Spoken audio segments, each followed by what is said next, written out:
Hello, everyone. Welcome back to another episode of the How to Life podcast. I am Dr. Laura Jaggett, and on this show, I like to offer some instruction, insight, and inspiration on how to maneuver through life so that it's a little bit easier and a little bit more fun. My goal is to help take the fear out of adulting. And one of those big fears, it certainly was for me when I was in my senior year of college, is what am I going to do with my life? If you're facing this question, I understand the anxiety that often surrounds it, and I'd like to offer some potential ideas. I haven't done this on my show yet, but I want to present some options and the many benefits that they could provide you. Today you're going to hear an interview I did with Major Scott McCarthy of the Canadian Armed Forces. He is going to share his story of his career in the military that sparked as a member of a youth program called the Royal Canadian Army Cadet Corps, which then inspired him to enter the Royal Military College of Canada, which in turn has provided him with a very solid, stable, and beneficial career. There are many benefits of a military career, and one of the most valuable for Scott has been the leadership skills that he has acquired. He constantly uses those skills as a still active member of the military, but he has also been able to help others learn how to lead and be more effective leaders with the business he has created called Moving Forward Leadership. He has a podcast of the same name that features some very impressive and notable guests talking all about leadership. He also offers programs, coaching, and mentorship to help you learn these skills and be a more effective leader, whether it's in big business, small business, government, nonprofit, or even as a parent. We all need leadership in our lives. It's a skill that can be developed and nurtured, whether in the military or through private coaching or through life experience. And Scott can help you find your way. Hey, Scott, welcome, and thank you so much for joining me on the How to Life podcast. Hey, thanks for having me. I'm so stoked to be here today. Please introduce yourself and tell us a little bit about you. So by day, I'm a senior Canadian Army officer. I'm specialized in training to move people and things all around the world, basically, for operations. And by night, I run a leadership coaching business and podcast called Moving Forward Leadership, where I help inspire and motivate people to be better leaders. And ultimately, my goal is to stop the world of having bosses. And what I mean by bosses is those horrible bosses that we all think about. Do as I say, not as I do. It's all about me, me, me. I'm the boss, and you guys are just the minions type attitude. And with that, the tagline of Moving Forward Leadership is lead, don't boss. So anyway, back to the Canadian Army bit. Currently going into my 20th year of service now. And at the age of 37, yes, you can do the math. I joined actually when I was 18, literally right out of high school. I actually missed my high school grad through what we say sign on the dotted line. That's very interesting. And I want to know more about that because you knew pretty early on what you were going to do. And you have stuck with it all of this time and now are getting ready to transition. But before we get into that transition, tell us how you discovered the military and why you thought that would be a good fit for you. And how old were you when that happened? I joined the Canadian Army Cadets, which is a youth program up here, and it's sponsored by the military, and it essentially helps youth, develop skills such as leadership skills, communication skills, self confidence, and physical fitness, and different things. And then when I was 14 years old, the recruiting center came to my high school and gave a presentation about the Royal Military College of Canada. So the Royal Military College of Canada is our military university where you can get sponsored to go, and you have to provide 4 to 5 years of service based off of program and stuff like this after you're done. And I was like, yes, that's where I'm going to go. And the reason for that, it's ironic, I'll explain why. But where I grew up was on the east coast of Canada, in a little tiny town on the island of Newfoundland. And there, everybody does one of three things once you graduate high school. Either if you're going to university, you go to Memorial University, Newfoundland. If you're going to technical school or college, you go to College of North Atlantic. Or you just go and find a job and you start working. And I was like, I want to do something different. I want to get away. I want to experience what the world has to offer. I'm going to go to RMC, Royal Military College, to be different. Lo and behold, I show up and everybody's dressed exactly the same. We act exactly the same. So I went to one school where everybody is exactly the same so I could be different. My parents didn't know I applied. I did the complete application process without my parents knowing. And That's very interesting. Now, is that your type of personality? Because I have 4 children and it took them a while before they started doing things on their own. And maybe it was just me. I just kind of stepped in and did everything for them. Did your parents do that for you, or you just were kind of a self-starter? I'm a self-starter. It's just how I roll and still roll today. So yeah, it was pretty funny. And eventually I got a phone call saying, "Oh, we got you scheduled to come in for your testing and interview process and all this for such and such a day in January." So I walked downstairs, said, "Hey mom, I need to go to St. John's in a couple weeks." And she's like, "Why?" I'm like, "Well, I'm going to, do the testing and interview process for the military." And she's like, "What?" So I went through all that process. It was prom day. It was prom day in May, and I was literally about 20 minutes from leaving for my prom, and the phone rang. It was my acceptance call. Literally 20 minutes before I left for prom. They were like, "Hey, so you're accepted to the Royal Military College. Do you want to accept?" I'm like, "Yes." They're like, "Are you sure you don't want any time to think about it?" I'm like, "No." Now, let me ask you this. Did you have a plan B, or you just No. assumed you were getting in? You just knew you were going to get in. I did have a plan B, but plan B was potentially go to pilot school, but I wasn't sold on it. All right, good. So you were pretty confident in yourself. Confident, yeah. A little bit foolhardy, bit crazy. You won't find me doing that anymore. I always have a plan B now. But, Well, you have fine-tuned after all of these years. Other than knowing you wanted to be different, did you ever consider any of the other benefits of being in the military? The one thing that always draws a lot of people to the military is the travel, right? They get to go to different places. You move around often. So that was a bit of a draw. And the one thing I think that really drew me was the guaranteed income. I know every 2 weeks how much my pay is going to be.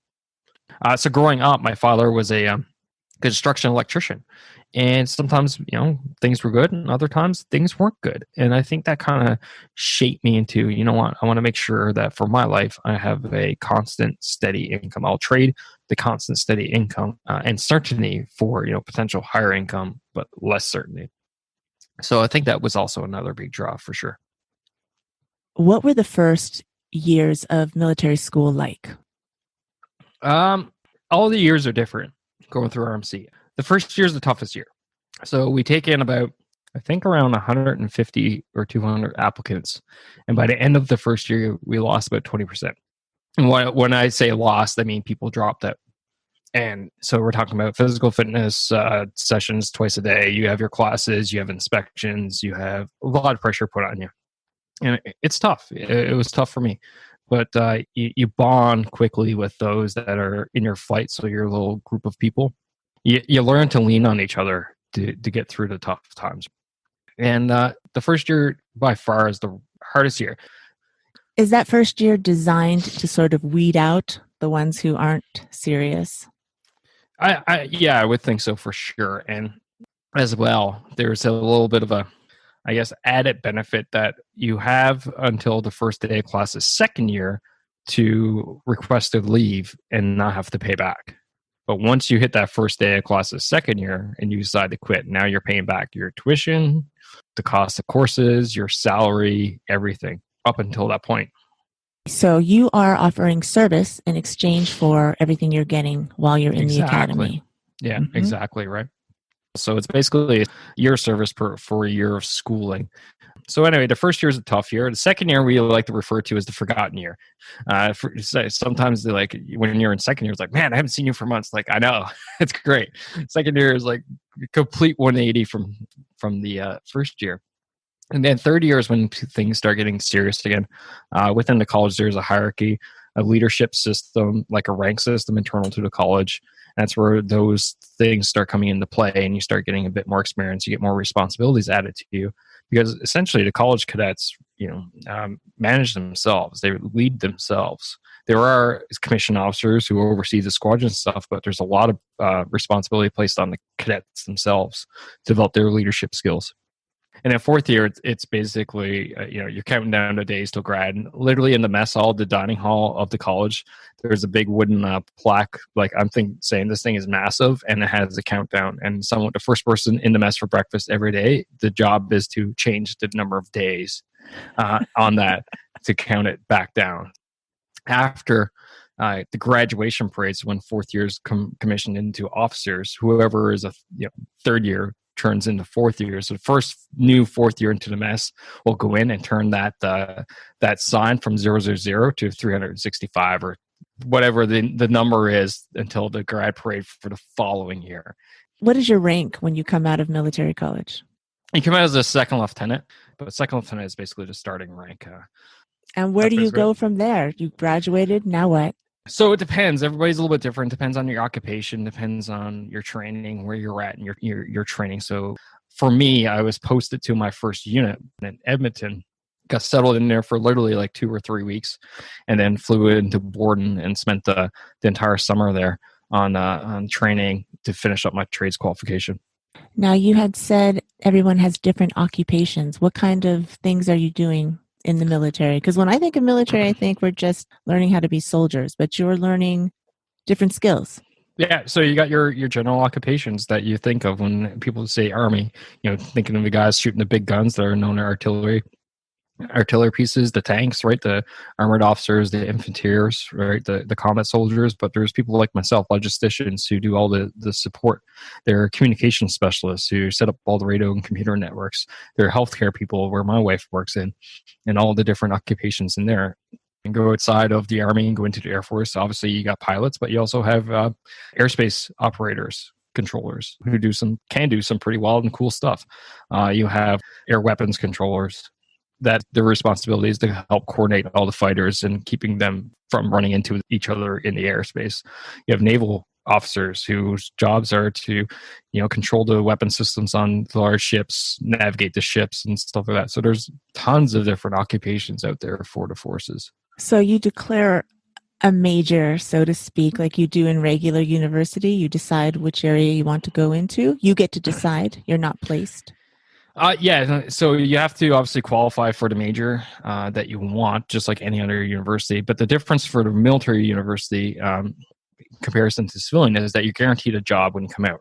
Now, certain occupations require certain types of degrees. So, for example, if I wanted to be an engineer, obviously I need a science or engineering type of degree. My Bachelor of History, I couldn't do that.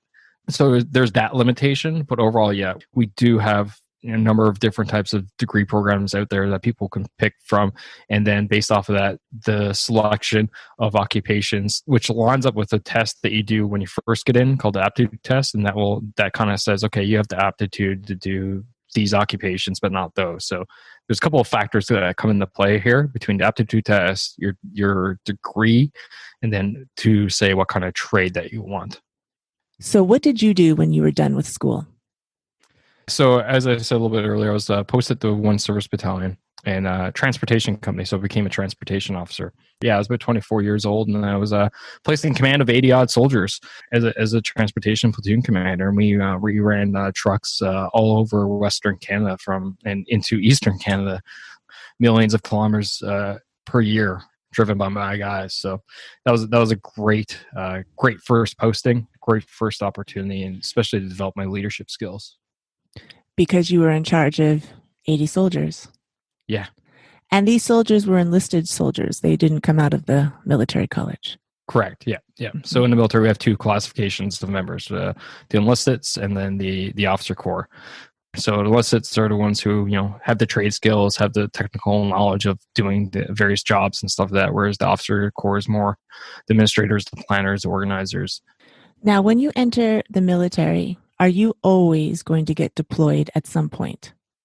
There are actually some occupations that basically don't get deployed, or it's very, very difficult. But generally speaking, yeah, you are going to get deployed at some point. And that's okay, because that's what you signed up for. You were willing to travel and be a part of that.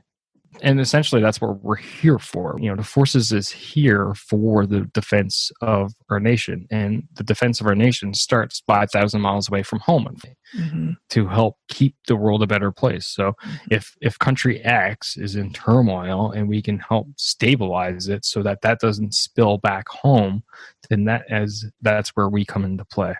And that's exactly what ended up happening to me in 2009. I ended up being deployed to Kandahar, Afghanistan for 7 months as a mentor and liaison officer. So I was part of shouldn't say special unit, it's just a different unit, not normal for deployment. It's called the Operational Mentoring and Liaison Team. And the members of this organization, we were embedded directly into Afghan National Army units. So I was literally side by side with Afghan soldiers day in, day out for 7 months, helping mentoring them in planning and executing military operations, and then as well providing that liaison piece, so that connector between the Afghan National Army members and the coalition forces, especially for like resources they don't have, calling in fast air, calling in attack helicopters, calling in artillery support, calling in medevac, doing all those types of things, and connecting them and getting them to work together with us so that the coalition could help support the ANA better and get their face out to help stabilize their country by us doing it for them.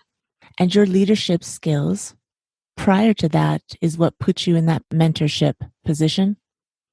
Yeah, definitely helped for sure. And it was basically a different style of leadership because I wasn't in charge of them. This was Afghan National. I couldn't command them or anything, but I had to be that kind of negotiator, a little bit persuasive, like, hey, you're thinking about going left. Have you thought about going right here? And what are some of the factors to play? Play kind of mediator type thing. So it's a little bit of a different leadership skill, which began to round me out even more as the leader because you realize pretty quickly, oh, not every situation requires a hammer. And right? Everybody works in a different way. So you are trying to find where they're coming from and mentor and lead them. You have to adjust and adapt to them. Exactly. So we had to adjust to them and the way they did it and their culture and the way they go about doing business and everything. It was an incredible experience. That's for sure. What would you say are the pros of being in the military? A lot of people think about the benefits such as, you're free healthcare, free dental. Obviously, one of the big things that attracts me is the pension. At 43 years old, I'm going to have a pension of 50% of my best 5 years worth of salary. Currently, I'm a major. My salary is public knowledge. You make around $120K per year. So even right now, if I retired at 25 years, I'd be sitting around $60,000 a year pension, which is quite comfortable. That's very comfortable. Right. So that's obviously a big advantage. The travel, if that's your thing, is a big advantage, right? Getting around to see the world. I lost count of how many countries I've been to. I've been to the Middle East, obviously. I've been to all over South America. I've been to Central America. I've been to Europe. I've been to New Zealand, all attributed to military service. So that's super awesome. The skills that we get, planning, being decisive, being motivated, being able to take care of ourselves, that kind of gets drilled into you. And that's how most of us end up, which are good things, good traits to have. But I think probably the biggest advantage is I can go to any major city right now across Canada, and I don't need to pay for a hotel room because there's someone that wouldn't let me pay for a hotel room that lives there. I can go to Europe and stay for free in Paris right now, Germany, Japan, Hawaii, because I have close friends literally scattered across the globe. I have friends I haven't talked to for about 5 to 6 years. But the next time I talk to them, it'll be as if it was yesterday. And a lot of people ask, why does that happen? Well, it happens because we went through misery together. You bond at the worst of times. And sometimes that's boot camp and sometimes that's operations. What were some of your other deployments? I was assigned for 2 years to the non-combative evacuation operations team. So if something happens in a part of the world, a country, and Canada decides we're going to pull Canadians out and bring them home, I was on the team on what we refer to as high readiness, short notice to move, to go into that country and facilitate that. Really interesting work. Luckily, nothing ever crazy happened in 2 years, but I got to do a lot of world traveling, what I wanted to do. I spent almost 200 days on the road in 2 years in 10 different countries, and some of them were multiple trips. So it was fascinating, fantastic work for sure.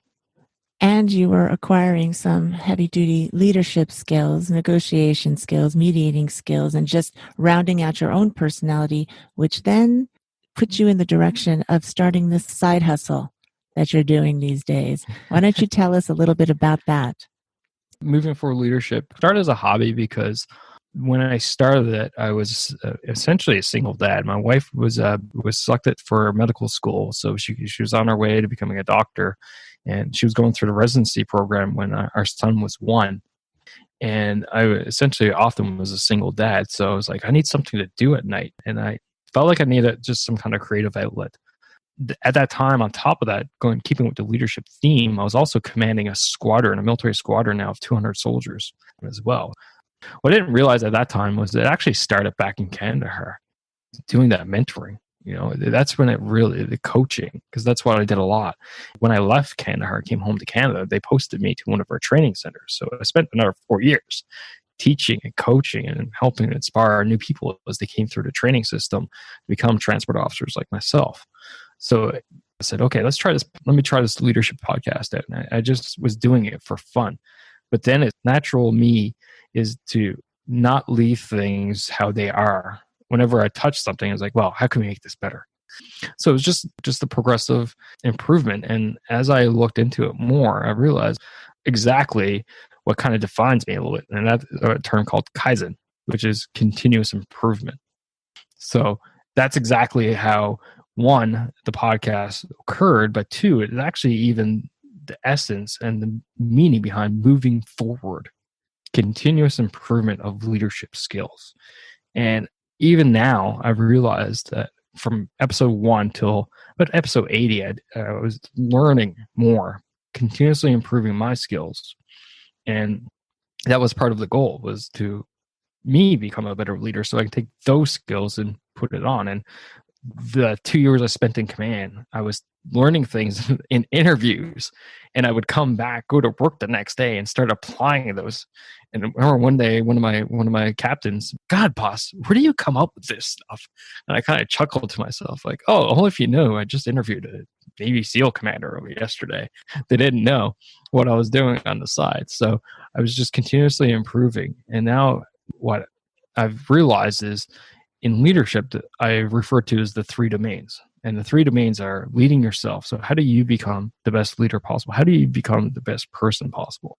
And that is whether that's your physical health, your mental health, your capacity to do decision making, your ability to process problems, your ability to communicate effectively, all this stuff, leading yourself. And then is leading your team. How do you take care of Laura, Scott, Jan, Joe, Bob, those team members? How do you get them to gel together, become that high performing team that so many businesses, so many organizations seek?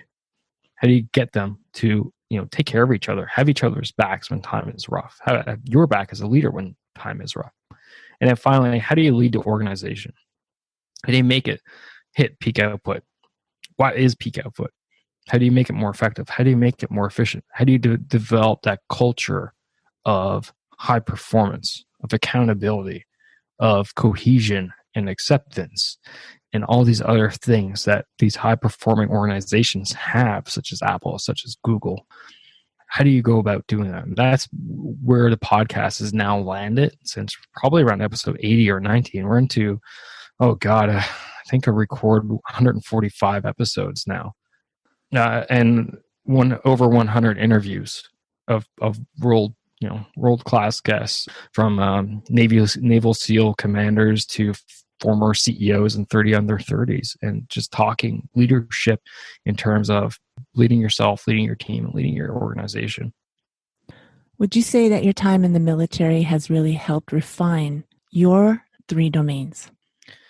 Yeah, it definitely has set the base for sure, because one of the first things that you do when you get up in the morning in boot camp is 5 a.m. It's physical fitness, and that's all about leading yourself, right? And still today, this morning I posted a picture at 5:36 of me in between sets doing a workout. But then it's also the team building and teamwork is really pushed hard in the military.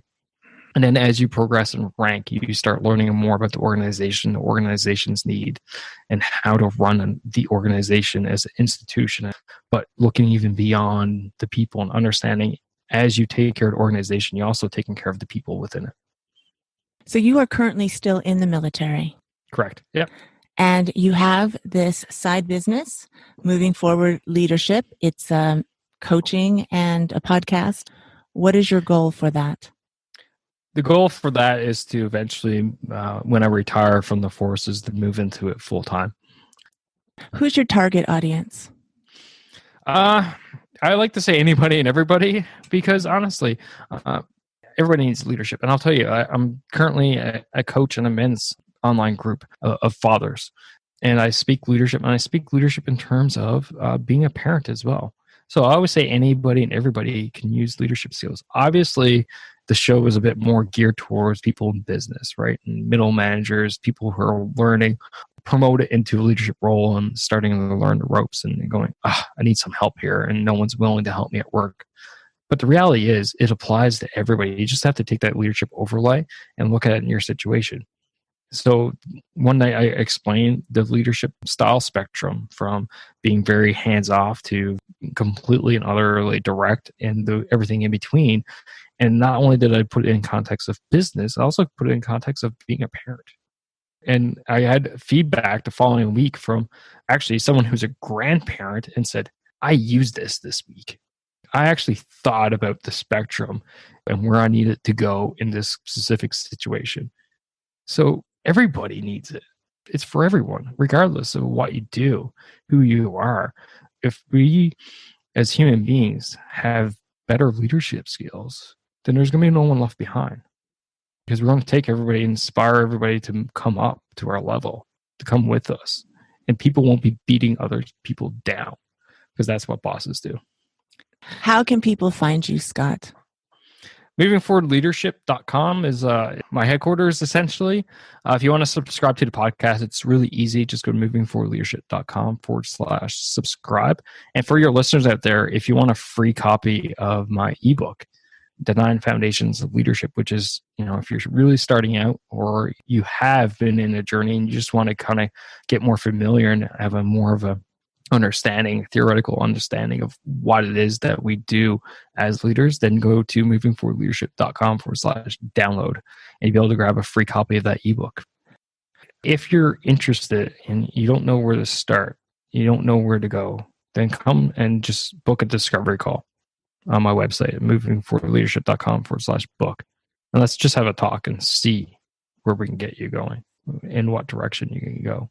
What kind of person would be a candidate for the discovery call? Great question. I think someone who's lacking mentorship right now, someone who doesn't necessarily have the best example of a supervisor, that someone has been kind of thrown in the role and said, "Hey, go sink or swim. Come have a chat with me, because you're the type of people that I need to reach out to before it's too late." Before all of a sudden you start seeing those bad examples and go, well, they're there. That's how they are. So that's how I need to be. And the reality is it's not true. You can do better, for sure. So before you go down the path of being your stereotypical boss, give Scott a call so that you can learn how to be a leader, an effective leader. That's right.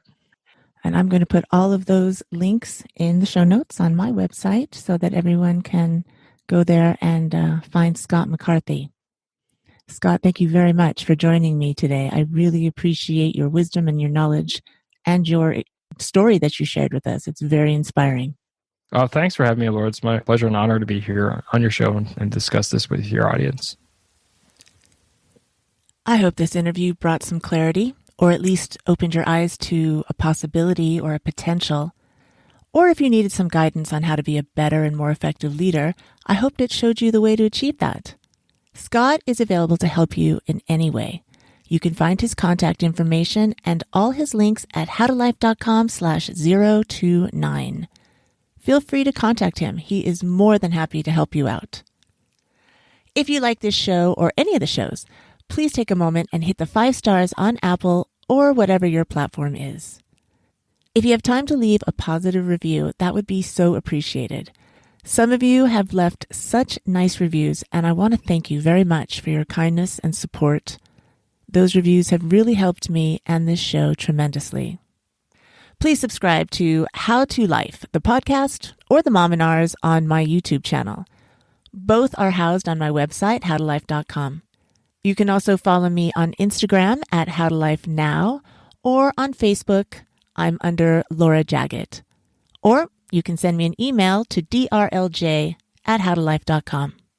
Thank you for listening in today. I will see you next time, and I am wishing you a fun, low-stress, and productive week. Make sure to notice all the wonderful blessings that surround you. There are so many. Start with kindness to yourself, and it'll spill over onto others. Be easy about everything. It's all good. You got this.